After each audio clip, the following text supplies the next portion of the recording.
What's going on, everyone? This is Raymond Roots of The Blueprint, and today I want to talk to you guys and gals about one simple tool that can help you become way more productive. So without further ado, let us roll the intro.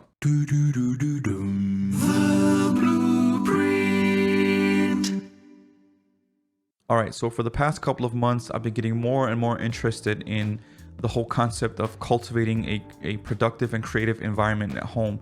So I've tried different things and I found a really simple solution that really has boosted my productivity. So this one solution that I'm going to suggest today is so simple, I can't really believe and understand how simple it is and why I haven't done it before, but I guess it's better late than never, and today we're going to get into it. That simple solution is a checklist. So before we get into how I use a checklist to boost my productivity and creativity, I want to talk to you about how I even thought about the idea of using a checklist. And to do that, we're going to have to take a weird twist into the world of surgery. So I've been dealing with back pain for the past 6 years. So one time I went to get some treatment and the guy told me a story about surgeons. So apparently surgeons were notorious for forgetting tools inside their patients.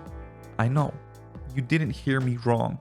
They forgot tools inside their patients. Because they had so many tools and so many things to think about, they often would forget or make mistakes. So you'd stitch a patient back up and you'd forget something inside that patient, or you'd make a mistake in the pre-surgery process. So aside from forgetting tools inside of patients, they also forgot a buttload of other stuff. So the World Health Organization, they hired a consultant to find a solution to this problem. And I bet you that organization or that person was paid a hefty check. And you know what their solution was? I'll wait. A checklist. Now, I know it sounds ridiculous, but a study has shown that the World Health Organization surgeon's checklist has reduced deaths by up to 40% from a checklist. So what they do is they write down the entire process of surgery and all the tools that they're using. And then once they got to that spot, they would read it out loud. That way they ensured that they did not miss a single step in the whole surgery process. And reading out loud your actions has actually been proven to reduce the risk of making mistakes. In fact, Japanese railway conductors are famous for this point and call system. What they will do is they will literally point at something and call out an action. So for example, if they pull into a platform, they'll point at the speedometer and they'll call out the exact speed that they're going at. And this has shown to reduce mistakes and errors. So I guess it makes sense in the surgeon's context as well. We just made an Instagram carousel about how you can use the point and call system to get your habits in check. So make sure you check out our Instagram in the description below.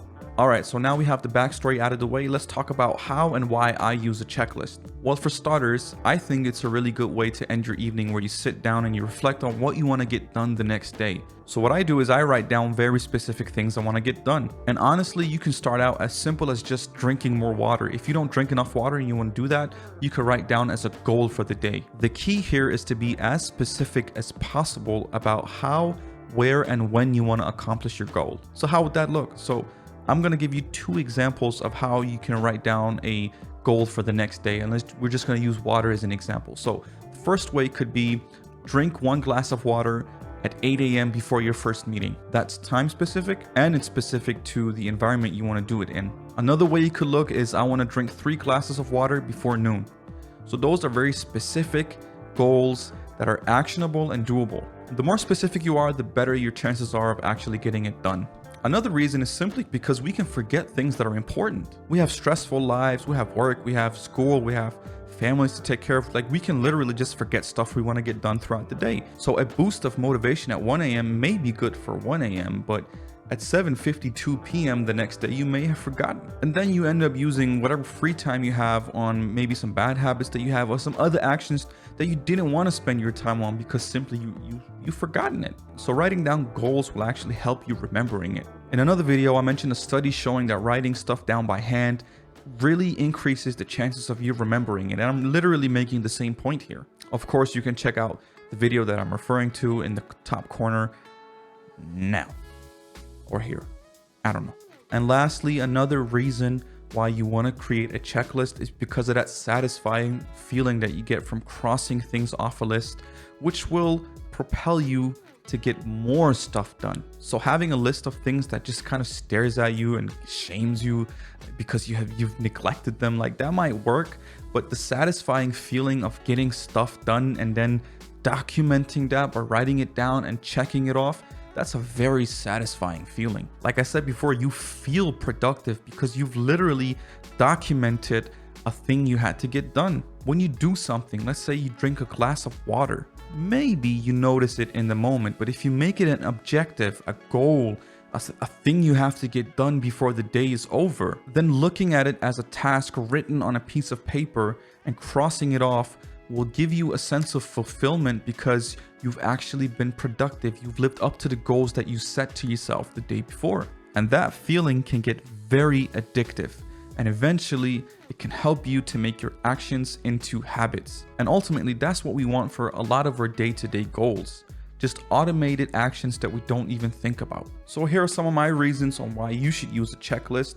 I usually do it right before I go to sleep. I write down some of the goals that I want to get done, and I'm very specific, and I start it off slowly. You don't want to end up having 15 goals you want to get done. You can start off with 1, 2, 3, and then eventually build off of that. Just experiment with it and have fun with it, and eventually you'll see how much it can actually help you. So what will you put on your to-do list?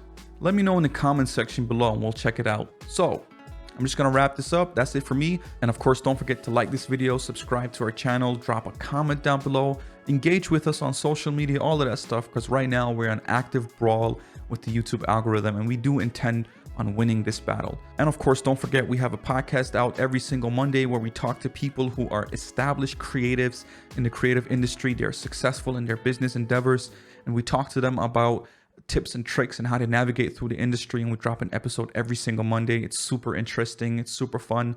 Check it out in the description below. So until next time, stay safe, stay creative, stay happy. Peace.